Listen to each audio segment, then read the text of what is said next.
ಎಲ್ಲರಿಗೂ ನಮಸ್ಕಾರ. Welcome back to my YouTube channel. ಇವತ್ತು ಡ್ರೈ ಫ್ರೂಟ್ ಕೊಬ್ಬರಿ ಲಾಡು ಯಾವ ರೀತಿ ಮಾಡೋದಂತ ತೋರಿಸ್ತಾ ಇದ್ದೀನಿ. ಒಂದು ಕಪ್ಪಷ್ಟು ಶೇಂಗಾ ತಗೊಂಡಿದ್ದೀನಿ, ಒಂದು ಕಪ್ಪಷ್ಟು ಬಾದಾಮು ನೆನೆಸಿ ಸಿಪ್ಪೆ ತೆಗೆದು ಇಟ್ಕೊಂಡಿದ್ದೀನಿ, ವಾಲ್ನಟ್ ಒಂದು ಕಪ್ಪಷ್ಟು, ವಾಟರ್ಮೆಲನ್ ಸೀಡ್ ತಗೊಂಡಿದ್ದೀನಿ, ಮತ್ತು ಕ್ಯಾಶ್ಯೂ ಮತ್ತು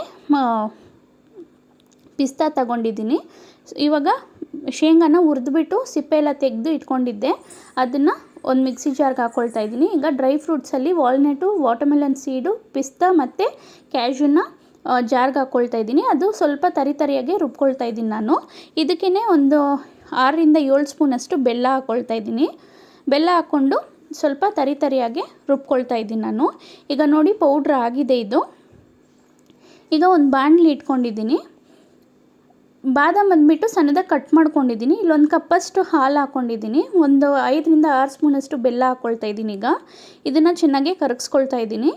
ಕರಗಿಸಾದ್ಮೇಲೆ ಈಗ ರುಬ್ಕೊಂಡಿರೋ ಅಂಥ ಡ್ರೈ ಫ್ರೂಟ್ ಪೌಡ್ರನ್ನ ಇದಕ್ಕೆ ಹಾಕ್ಕೊಳ್ತಾ ಇದ್ದೀನಿ. ತುಂಬಾ ಟೇಸ್ಟಿಯಾಗಿರುತ್ತೆ, ನೀವು ಸಹ ಮನೇಲಿ ಟ್ರೈ ಮಾಡಿ. ಎಲ್ಲರೂ ತುಂಬ ಇಷ್ಟಪಟ್ಟು ತಿಂತಾರೆ ಈ ಲಾಡುನ. ಈಗ ಇದು ಆಗಿದೆ, ಸಿಮ್ಮಲ್ಲಿ ಇಟ್ಕೊಂಡು ಸ್ವಲ್ಪ ಫ್ರೈ ಮಾಡ್ಕೊಳ್ಬೇಕು. ಈಗ ಸ್ವಲ್ಪ ತಣ್ಣಗಾದ್ಮೇಲೆ ಬಾಣಲಿಯಿಂದ ತೆಗೆದು ಸ್ಟವ್ ಆಫ್ ಮಾಡಿ ಒಂದು 5ರಿಂದ 10 ನಿಮಿಷ ನಾವು ತಣ್ಣಗಾಗಕ್ಕೆ ಬಿಡಬೇಕು. ಈಗ ಒಂದು ಕಪ್ಪಷ್ಟು ಕೊಬ್ಬರಿ ತುರಿನ ಇಟ್ಕೊಂಡಿದ್ದೀನಿ, ಅಂದರೆ ಕೊಬ್ಬರಿ ಪೌಡ್ರ್ ಬರುತ್ತಲ್ಲ ಅದನ್ನು ಹಾಕ್ಕೊಂಡಿದ್ದೀನಿ. ಹಾಕ್ಕೊಂಡು ಈಗ ಚೆನ್ನಾಗಿ ಮಿಕ್ಸ್ ಮಾಡ್ಕೊಳ್ತಾ ಇದ್ದೀನಿ. ಈಗ ಇನ್ನೊಂದು ಸ್ವಲ್ಪ ಕೊಬ್ಬರಿ ಪೌಡ್ರನ್ನ ಹಾಕ್ಕೊಳ್ತಾ ಇದ್ದೀನಿ.